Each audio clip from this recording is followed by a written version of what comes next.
বিশ্ব অর্থনীতি যখন তেলের দামে কাঁপছে, তখন চীনের শানডং প্রদেশের এই ছোট রিফাইনারিগুলো যেন বেইজিংয়ের জন্য এক আশীর্বাদ। ইরান যুদ্ধের প্রভাবে ব্রেন্ট ক্রুড তেলের দাম ব্যারেল প্রতি $100 ছাড়িয়েছে, কিন্তু চীন এখনও ইরানের তেল পাচ্ছে নিরবচ্ছিন্নভাবে।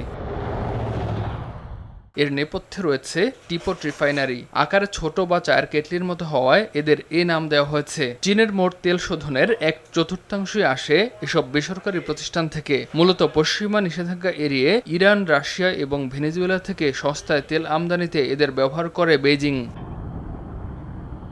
বিশ্লেষকরা বলছেন, বড় রাষ্ট্রীয় কোম্পানিগুলো নিষেধাজ্ঞার ভয়ে সরাসরি ইরানের তেল কিনতে না চাইলেও এই টিপট কোম্পানিগুলো সে ঝুঁকি নিচ্ছে। চীনা মুদ্রায় দাম পরিশোধ করে মার্কিন ডলারের আধিপত্যকেও পাশ কাটিয়ে যাচ্ছে তারা। হরমুজ প্রণালী দিয়ে বিশ্বের 20% জ্বালানি সরবরাহ বন্ধ থাকলেও ইরানের সাথে সুসম্পর্কের সুবাদে বিশেষ সুবিধা পাচ্ছে চীন। যেখানে হাজার হাজার জাহাজ প্রণালীর মুখে আটকে আছে, সেখানে চীনের হাতে গোনা কয়েকটি জাহাজকে পার হওয়ার অনুমতি দিয়েছে তেহরান।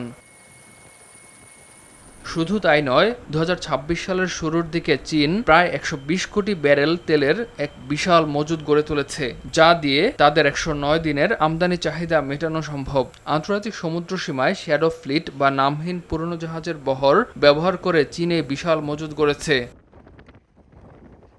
ইরান ছাড়াও রাশিয়ার উপরও নির্ভরতা বাড়িয়েছে বেইজিং। পাইপলাইনের মাধ্যমে রাশিয়ার তেল আমদানি প্রায় 40% বেড়েছে। যদিও যুদ্ধের কারণে মধ্যপ্রাচ্য থেকে এপ্রিল মাসে সরবরাহ কমার আশঙ্কা আছে, তবুও চীনের এই বহুমুখী জ্বালানি কৌশল তাদের অন্য দেশের তুলনায় সুবিধাজনক অবস্থানে রেখেছে।